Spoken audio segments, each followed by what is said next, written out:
Hi, I'm Katja. And I'm Rin. And we're here at Commonwealth Holistic Herbalism in Boston, Massachusetts. And on the internet everywhere, thanks to the power of the podcast. Woo! Yes. So this is episode 227, and we are going to complete our Herbs A to Z series. Remember, this is not all the herbs in the entire alphabet, because we would literally never end. We would never end. But this is the herbs on our shelves back here in our home apothecary, the ones that we keep ready to hand so that we can make a cup of tea at a moment's notice. Mm-hmm. We have some more herbs than this, but they're the ones that we don't turn to quite as often and we just have around because once in a while you need them or, whatever. But these are the herbs that we really work with on a weekly basis. Yeah, and maybe we should even say as dried plant matter, because I've got some pedicularis just as tincture, Yep. I don't keep that as a tea herb, but that's definitely... Once in a while we have a little bit as tea, and it's very special and exciting. It is nice. Yeah. Yeah. Well, we've been on this series since episode 170, back when we started with Akalea, and here we are at Zingiber. Yeah. Zingiber. Yeah, ginger is it. This is no, herb and friend herb episode today. This is all about ginger all the time. Because was there even a question, really? Yeah, ginger definitely deserves its own episode. We did not plan it that way. It just happened that way naturally. Because naturally, that is what would happen. Yeah, of course. Yeah. So, we're going to talk about ginger. But first, we're going to remind you that we have online courses for you. Yes, we are not just podcasters. In fact, we run a whole herb school. It's pretty good, and you should try it out. Yeah. We'll talk more about it a little later, but you can find all of our courses at online.commonwealthherbs.com. Mm-hmm. And I think we mentioned ginger in all of them. I bet that we actually do. We probably trying do. to think of a single course that doesn't have a reference to ginger in it. Yeah, I don't know. It's a hard ask, honestly. Possibly the integumentary health course, the skin health course. I don't know. Sometimes you get devitalized tissue. You want to warm it up. Yeah. It's probably in there too. I'll find out to be sure, but yeah, it is. Well, we'll have to think on that one. But for now, we also want to remind you that we're not doctors. We're herbalists. We're holistic health educators. The ideas discussed in this podcast do not constitute medical advice. No state or federal authority licenses herbalists in the United States, so these discussions are for educational purposes only. We want to remind you that good health doesn't mean the same thing for everyone. Good health doesn't exist as an objective standard. It's influenced by your individual needs, experiences, and goals. So keep in mind, we're not attempting to present a single dogmatic right way that you should adhere to. Everyone's body is different, so the things that we're talking about may or may not apply directly to you, but we hope that they'll give you some new information to think about and some ideas to research and experiment with further. Finding your way to better health is both your right and your own personal responsibility. This doesn't mean you're alone on the journey, and it doesn't mean you're to blame for your current state of health, but it does mean that the final decision when considering any course of action, whether it's discussed on the internet or prescribed by a physician, that's always your choice to make. Mm-hmm. Yes. Ginger. Zingiber, officinale. I'm actually... Zingiber. Zingiber. Zingiber. There you go. That's right up there with your... silly bum? Yeah, exactly. Zingiber. Why would you not? Why would you miss the opportunity to say Zingiber? We don't know how they said it in Latin, however many thousand years ago. Maybe the they did. The entire field of historical linguistics would like a chat. But there's a small part of me that is like, hi, you have a degree in knowing that is not how they said it, but okay, yes. I'm really excited to talk about ginger in this moment because perimenopause, y'all, is ramping up and my body is changing a lot. And that is not super fun, but like any good herbalist who gets sick or has some other kind of health experience, it is pretty exciting from the perspective of, ooh, now I get to experiment with plants in different ways. It's instructive. It's that weird thing of that every herbalist has at some point experienced of like, oh man, I'm sick. Oh yay, I get to try that tincture out, you know, like whatever. Yeah. So, okay, so that's happening for me with ginger right now. And I can remember filming videos for the Materia Medica course about ginger and feeling very strongly about dried ginger.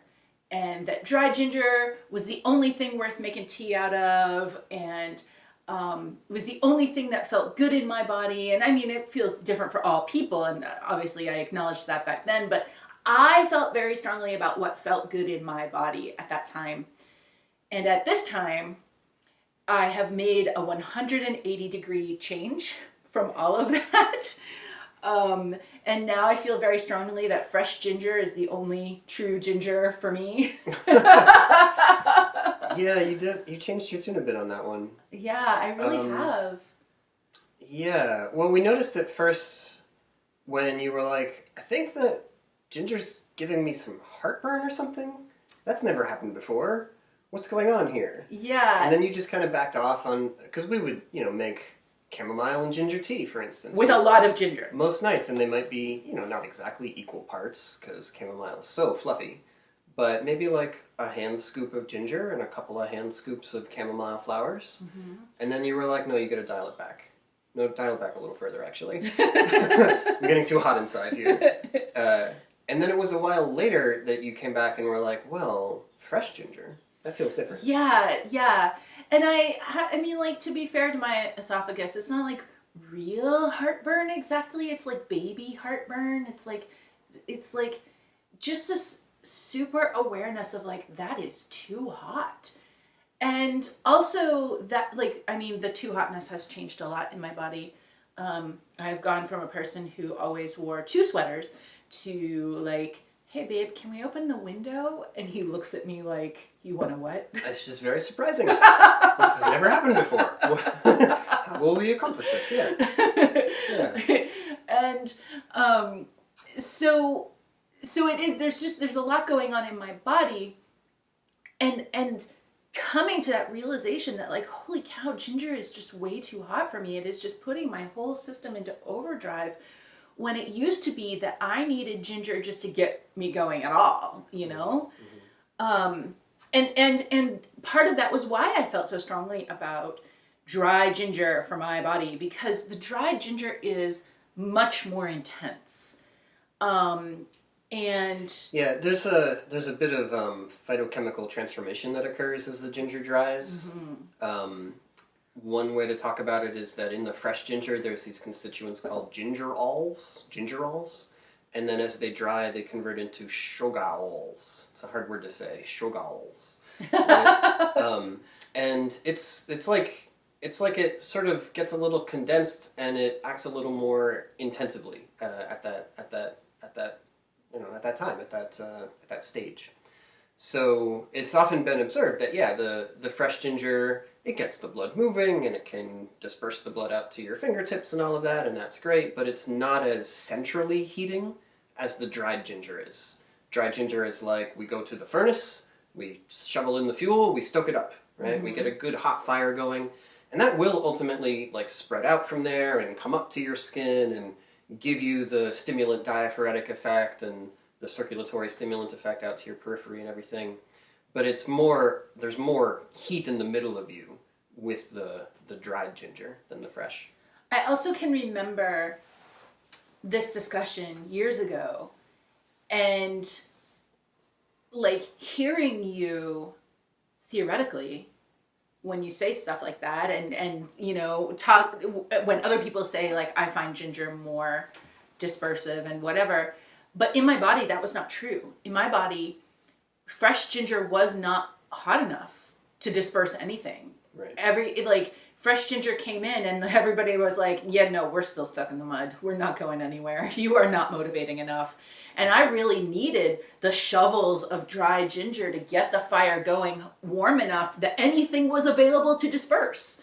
Kind of like coconut oil when it's not warm enough, And so I, in my body, never found fresh ginger to be particularly dispersive, simply because there wasn't there wasn't really any heat to begin with. In order for anything to disperse, I had to first heat up the core. Yeah. And now that is just not true. Right, right. Yeah, I've seen folks post like heat, like a thermal imaging scan, and they had like a side-by-side comparison. Like this person was given a dose of fresh ginger, and this person was given a dose of dried ginger, and you can just kind of like see the difference in the degree of warmth. Yeah, in like different places of the body. on the body, or has like moved to the skin after so many minutes past dose time or whatever. But yeah, it's really cool to see that, and it's an interesting way to just note that plants do change when they've been processed one way or another. Their influence change, their degree is what we would be talking about here, the degree of heat in the ginger. That changes as it's very simply processed through drying. Yeah. So I am having a lot of fun with this right now. Because, we say every time that we record a podcast, and basically if our mouths are moving, we probably are saying this, that every body is different. And so people experience herbs differently. And this is a huge part of the reason why we're always like, people will ask, well, what's a good herb for ADHD? What's a good herb for, like, whatever, psoriasis? And we are like, it depends. Like, I have to know more about you to help you find the herb that's going to help you in this situation, because I don't think about herbs in terms of this herb matches to ADHD, because it's just not how herbs work, because every body is different. And so, okay, yeah, we say it all the time, but it's pretty fun when your own body becomes different and you get to feel the ways that other people maybe feel when they're experiencing this herb. And obviously this doesn't happen all the time. You can't just be like, oh, it's Tuesday and I'd like some new herbal data. I think I'll just induce menopause for a day and just try it. Like that's not going to work. So you have experiments with your friends and you invite people over and ask them to try stuff, and specifically try to invite your friends who have bodies that are really different than yours, so that you can get lots of different perspectives on what you're trying. And you just have to keep your mind really open that your experience with a plant is not the only experience that human bodies can have with that plant, because human bodies are all so different. And so, yes, I am enjoying this very much is what I'm saying. Yeah, it's been good. So, what we've been doing is just to go to the grocery store and find some nice organic ginger roots and keep them in the fridge. And then when we're making tea, slice them right up and put them in there. And that's good to say, because not everybody has access to an herb shop that they can walk into and get, the cut and sifted, the chopped up confetti pieces of dried ginger. You don't always want to work with ginger powder, but the fact that this herb is so widely available, like at the bodega at the corner store or whatever, it's just around. You can find ginger pretty readily. And it's such a helpful plant. We were saying a minute ago, we mentioned it in almost every course that we teach, one way or another. And if it's not directly because of the specific powers of ginger to relieve nausea and warm up digestion and, relax cramping in the belly and stuff like that, it may just be because ginger tastes nice and it's a familiar flavor. And you can put it together with other herbs and make it more palatable. Or you can take a formula that's a little too cooling for somebody and you can add a touch of ginger to it and warm it right up. And now it suits their constitution better, right? So it's just an extremely useful plant. It's an extremely versatile plant, has a lot of talents, and it's, a great friend. It is. Yeah. I'm really excited that the fresh ginger is easier for my body to handle right now, because the idea of not having ginger chamomile tea is like an identity crisis for me. Yeah. And so I am really grateful. Like, for a while it was just no ginger at all, because it just was too hot every time. But now it is, oh, okay, no problem. We just have to put in fresh ginger. Right. Yeah. One other cool thing you can do with fresh ginger is you can take it and use like a vegetable grater, and you can grate it on that and have a pile of, kind of wet, ginger grates. I don't know, whatever you call those little bits. Shreddy bits. Shreddy bits. Yeah. Right, and then you could take them and you could microwave them for a little minute and heat them up wrap them in a cloth, and then put that on a tight, tense muscle, or like your lower back where it's really cramped up and painful. And especially places where there's tension and it's clear that things aren't moving, like the blood isn't flowing through that area. Mm-hmm. Maybe I keep gesturing to my neck and shoulder area here for all of you who are on the audio. And I'm thinking of folks who have had like a lot of tension in the neck and shoulders, and then they're getting like poor blood circulation to their fingertips, and they're getting tingles or pain or whatever. But yeah, you could take that ginger, essentially this is a poultice from fresh plant material, put that right on, it'll warm the tissue, it'll release the tension, it'll encourage the blood to flow, and it will directly have some anti-inflammatory activity. That'll just pass straight through the skin and get into there. So that's a simple topical preparation with ginger. And again, think about the accessibility factor, think about the availability. How difficult is it to find that versus like, kava infused coconut oil? Yeah. Or some other thing, which would be fantastic and great, but isn't so easy for, 49 of the states to get their hands on. Right. Another way to work with that ginger poultice is to take those shreds and like wrap them in a cheesecloth or something so that they're kind of contained loosely. Yeah. And you don't even have to heat it up. You can just put it right on the area, but then put a hot water bottle on top of it, or like, one of those rice heat pads, or even an electric heating pad. Some of them you can use them with water. And so it isn't so much that you have to heat the ginger itself, but like you're just putting the heat on top of the poultice. And that will bring heat to like the whole area and slowly warm up the ginger. And so then you're getting like a kind of larger area of heat and circulation, and the ginger is able to kind of seep in and disperse that way. And like if you're sore, or you've had a sports injury, or you've been just working all day or whatever else, like just get on the couch with a show that you really like, or an episode of a podcast you love. I have a suggestion. And just put that poultice on and lean against the heating pad or the hot water bottle or whatever, and just stay there for a while and just allow yourself to just be a potato for a little while, ginger potato, for a little while. It is okay. It is permitted. You are allowed to be a potato. Your kids can make the dinner tonight. Your husband can make the dinner tonight. Your whatever. You can eat cereal for dinner tonight. That's okay. But like, it just, whatever you need to do to take a half an hour, to take whatever you need to just be a potato for a little while. I feel like in our culture, that kind of rest is kind of like, we don't really allow it anymore. And if you just lay down and say, well, I'm just going to lay here on this poultice for a little while because my shoulders are really aching from working on the computer all day.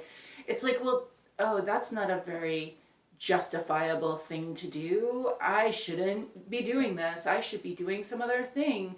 And so I just want to take a minute to be like, you should be doing this. It is okay. You are allowed. It is good for you.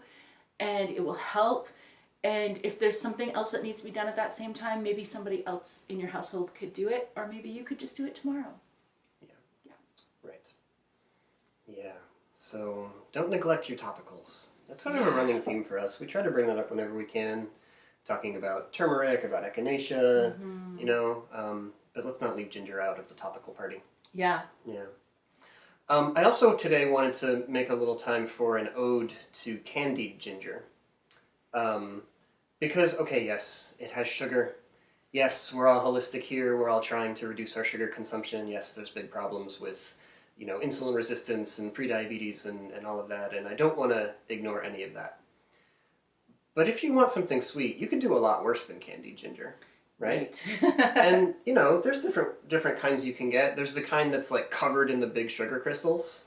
And sometimes that's really nice. Like if you have, say, a birthday cake, and you want to put something very pretty on top of there, yes, we're having cake. Come on, don't worry about the sugar. And then there's the ones where it's like the naked ginger, and it's been candied in sugar syrup, but they brush all the crystals off, and it's, just these nice little cubes. That's really good stuff. I like to have that around sometimes because it's very portable and not messy. And I'll talk about our homemade candied ginger in a minute, but that sometimes there's a little bit of mess involved. I'm thinking about airplanes. Right. I'm thinking about travel. I'm thinking about like a long car trip or a bus ride or whatever, across the country. Motion sickness is entirely likely. What if you get seated too close to the bathroom? There's different reasons that you might not feel so great in the belly. And having some candied ginger available, you can get it through customs, through the security line, the TSA, whatever. Yep. And, it's just easy. And when your stomach is upset, sometimes you don't want to eat anything. You might not want to drink even a whole mug of tea, but like I could nibble on a piece of this a little bit at a time, or I could just hold it in my mouth and let the flavor and the juice kind of come down. Sometimes that's really, really helpful. Yeah. Now you can do that also by taking a piece of fresh ginger and like slicing a piece of it and just holding that in your mouth too. But you might not like that's not necessarily travel hardy because like it'll last a couple days out of the fridge, but then it's not really going to anymore.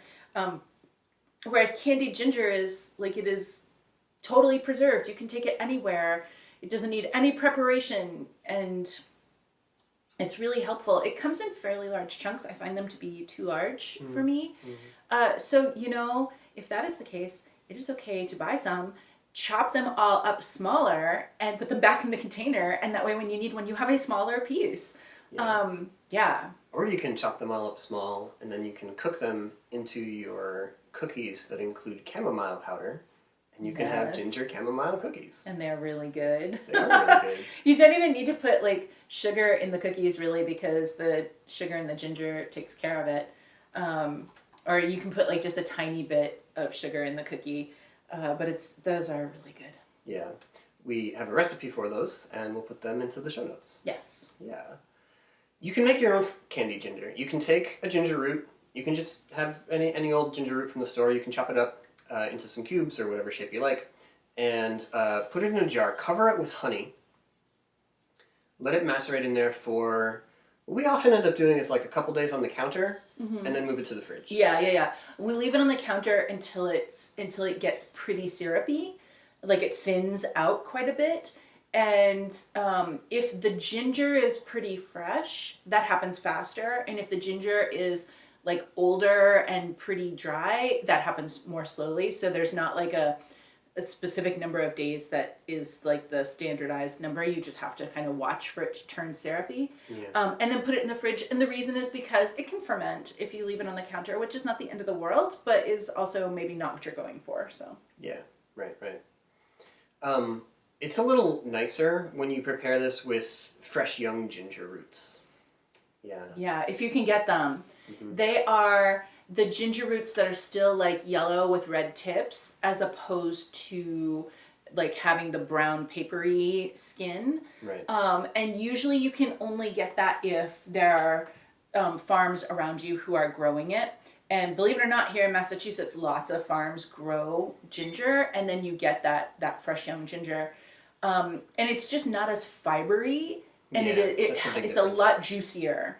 And so it makes a much nicer candied ginger ultimately. But the key here is that you're putting it in honey and letting it macerate for a month maybe or longer. And ultimately, you're going to end up with some fantastic ginger syrup. Okay, good. So pour the honey into its own jar, and now it is ginger syrup. You're going to do wonderful things with that. But don't throw the ginger chunks away. Instead, I usually leave them in a strainer over some kind of bowl so that the last bits of honey can drip down, and I put them back in the fridge because that's a little bit dehydrating. And once all of the last bits of honey have dripped off, that takes a few days. If you really are in a hurry, you can put them in the dehydrator, or you can just leave them in the back of the fridge that way, like put a little cover over them or something, but they will slowly dehydrate themselves until they are chewy ginger candy. And in that case, it's all honey that is in them. Okay, honey is still a sugar, yes. Yeah, but it's better. For these, I would not store them on the shelf. I would store them in the refrigerator all the time. I would not consider these to be travel stable. No, yeah. But they are really lovely. But they're really lovely, and they're fine in your fridge for a long time. Yeah, and of course, when you do that process, you get the ginger-infused honey and the honey-infused ginger bits. Yes. Right? And so, we can be drawing off that honey and mixing it with sparkling water, or we can be mixing it in with herbal tinctures to make a nice elixir. Mm-hmm. Maybe you take some tincture combo and you want to warm it up a little bit. You want to maybe make it a little touch more palatable to somebody. Okay, ginger honey syrup is a fantastic way to accomplish that. So it's just a nice thing to have around. And then, now we have these candied bits of ginger. You can eat them by themselves. You can bake them into things. You can marinate meat with it, whatever. You've got a ton of options. They're really good. It's really nice to have. Yeah. If you don't have farms around you that provide that fresh young ginger to your local stores, you can become your own ginger farm. It is actually not hard at all. So get yourself some organic ginger from the grocery store, and you literally can plant it. Make sure it stays, damp. But when you look at the ginger, you'll see that it has some little nubs. It's got the thumby parts, but each thumb part has like a little nub that if you look at it, you're like, that kind of looks like it could be a little sprout. And you might think that it looks like the sprout of a root, like the tip of a root coming out. It is not. It is more like the sprout on a bulb, like just a shoot that is about to come up, because that is in fact exactly what it is. It's a shoot. So you'll put your ginger pieces in the dirt, keep it damp, and that little shoot will find its way up. Even if you accidentally put it facing down, it's okay. I mean, try to face it up, but even if you don't, it will still figure it out. Plants are pretty smart. And it will grow a ginger plant. And it doesn't take a lot of work. Ginger doesn't like harsh, direct sunlight. It prefers, it's like an understory plant. It prefers kind of a more gentle sunlight. So if you've got a tree, put it outside in the summer in a place where it gets some shade from that tree some portion of the day. It's not just the whole day in the direct sunlight. And it will just keep growing. We have 3 pots of ginger that are by now the root system or the rhizome system underneath is like the whole pot, because every year it's adding to the rhizomes. It's making the rhizomes bigger and bigger. And after a couple of years, or if you start off by planting a lot of ginger, then it'll happen much faster. But you'll get enough ginger that you can harvest it. Maybe not to be all your ginger for the whole year, but enough to make candied ginger with the fresh young ginger. And then over time, you may grow more and more, especially if you have a bunch of windowsills that want to have ginger plants in them, or if you have a greenhouse. It is not a high maintenance plant, and it gives you some leeway in terms of watering. Like if you forget to water it, it will tell you for a little while before it's sort of catastrophic. So it's just not a hard plant to grow, and you might not think that you can grow it in a cold climate, but you really can. Yeah, it is dormant through the winter though. It is dormant through the winter. That's totally fine and great. You do have to bring it inside, or if you have a greenhouse.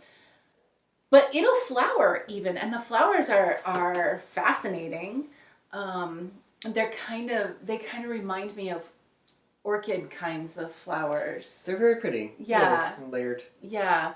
And not the colors that I was expecting. I don't know what I was expecting, but they are kind of like a speckly, sort of yellowy thing going on. They're really cool.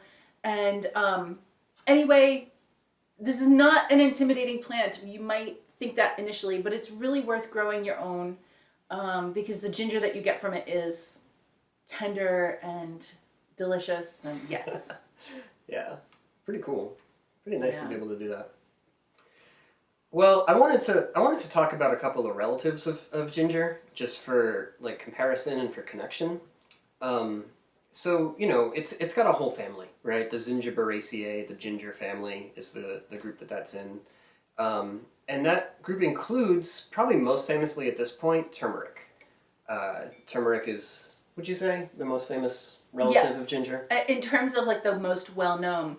Well, maybe cardamom, but people don't realize that cardamom is a ginger relative. Yeah. So I think that turmeric is probably the most identifiable ginger relative, especially because when you look at the rhizomes, turmeric just looks like a small orange ginger. Yeah. You know, they look so similar that you're like, oh, these guys are related. Yeah, you can see it.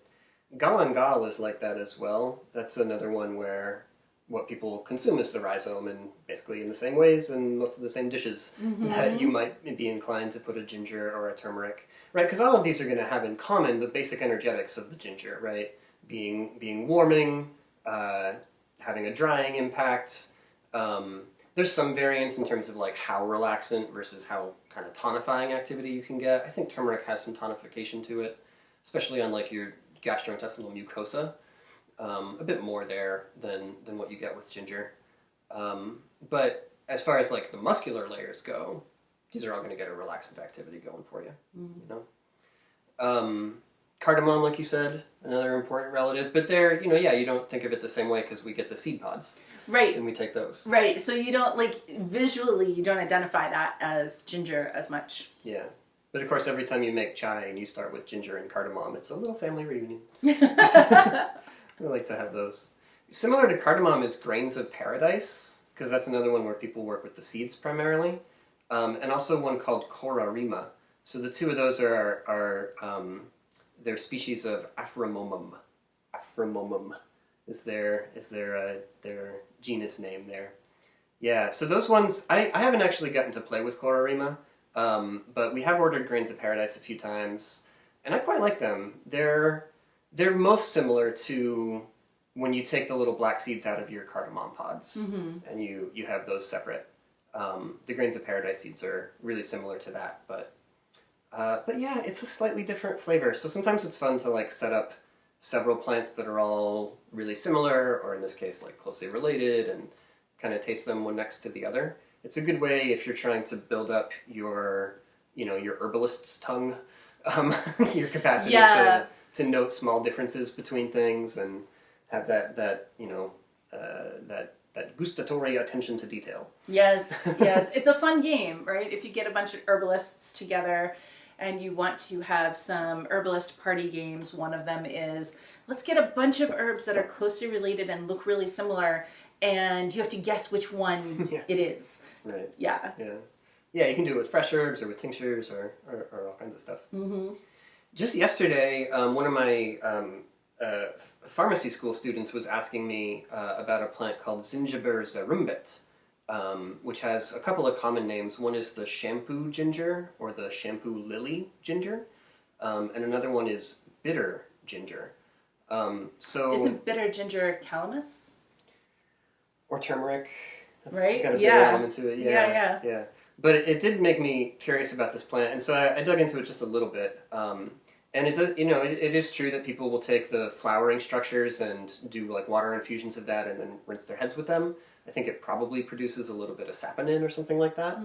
But you can also consume the roots of this. It's just that it has a bitter note to it. And so most people are like, oh, you don't want that. But me, I'm like, oh, really? How much does that taste like calamus? How much does that taste like turmeric? I want to try that, actually. Yeah. So anyway, it's cool to sometimes stop and look at the relatives of your plants. And I think we did something similar way back when we were talking about Artemisia. We were talking about mugwort primarily, but referencing to wormwood and to sweet annie, and tarragon for that matter, right? So yeah, it's a fun way to kind of take plants and explore the wider world. Yeah. It's funny about that relationship because when you look traditionally, ginger and calamus and also angelica all have a really strong relationship in terms of substitutions. Even though now we're talking about 3 different families, these are plants that are frequently substitutes of each other because they have such similar properties, which you can see as an herbalist. You can be like, well, yeah, medicinally I see where the properties are really similar, but the flavors feel really different to me. But traditionally, they were not so different, and often there are early American recipes, by which I mean like early colonizer recipes in North America, where they didn't have ginger, and so they substituted calamus in the recipe. And I think to myself, wow, that's a really different flavor. They must have put a lot of sugar or something in there to like boost up the sweetness to try to get that substitution. But there are quite a few recipes like that. So yeah. One thing that they might have also done in some cases was to work with another plant called wild ginger, or sometimes Canadian wild ginger. This one is not a relative of ginger. It is a fleshy root rhizome structure that you can dig up, and it has a pungent flavor and smell and all of that, and warming quality. The species on this is Asarum, and there's a bunch, but the most common one, or the one people write about most often, is Asarum canadense. Right, so again, Canadian wild ginger. This one is not a great substitution for ginger, especially because we like to have ginger frequently. Thank you very much. The trouble is that this plant, this whole genus of Asarum, it contains both a chemical called acetone and another one which is even more dangerous called aristolochic acid. Both of those are pretty bad. The thing is, it's not like you're going to make a tea out of this root and feel terrible immediately. It's not going to make you vomit. It's not going to give you dizziness or blurry vision or headaches or something like acute, right? But they can damage the liver. And especially if somebody was to make a habit of consuming this root frequently, they could really end up with some liver toxicity and some damage there. So I can remember when I first learned about this plant, and I was like, wait, there's a ginger that just grows in the forest right here where I live. Let me get that. But shortly afterward, I was cast down into despair because of the because of the hepatotoxicity of it, and yeah, better not to go that way. But calamus. Calamus, yeah, right. So just a little warning on that one, to round it off. All right, well, those are some miscellaneous thoughts on ginger for today. Oh, ginger. Yeah. Before we go, we wanted to give you a little advertisement.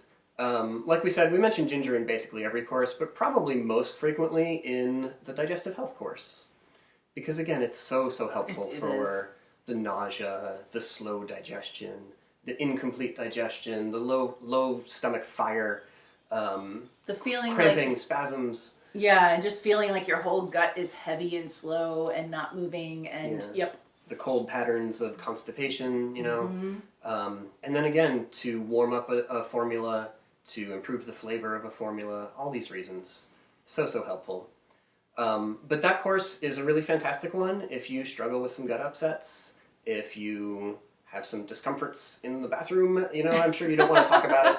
You probably don't want to hear me talk about it too much, but hey, like, that's a part of a lot of lives, and there's a lot that herbs can do to help. Yes. Yeah. It's amazing how much of a difference ginger can make throughout the entire digestive system, even if you don't make any other changes.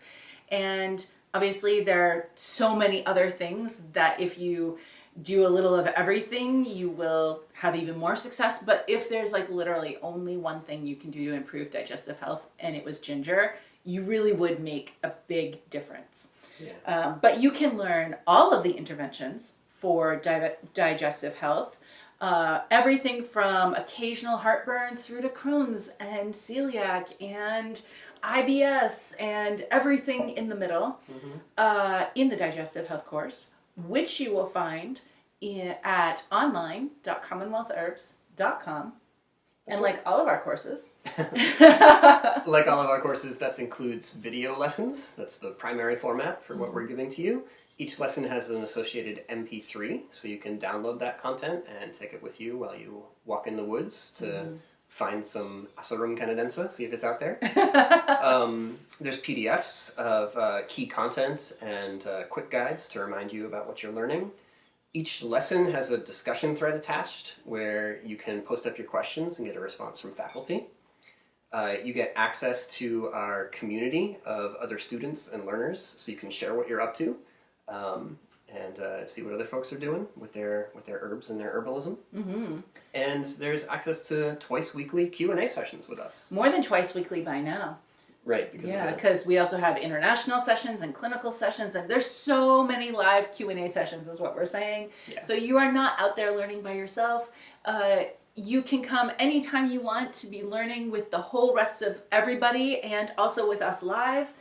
And you get lifetime access. So not only can you go at your own pace and never worry that it's going to get taken away, but also every time we add updates to the courses, you just get them for free, magically included in your account. Like, you don't even have to do anything. It just shows up magically for you, which is pretty cool. Yeah. So again, you can find that and all of our other courses at online.commonwealthherbs.com. Mm-hmm.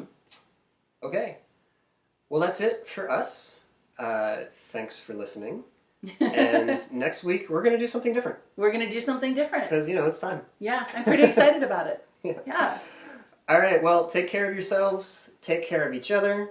Drink some tea. Drink some tea. And be a zingy bear. Why don't you? Bye. Bye-bye.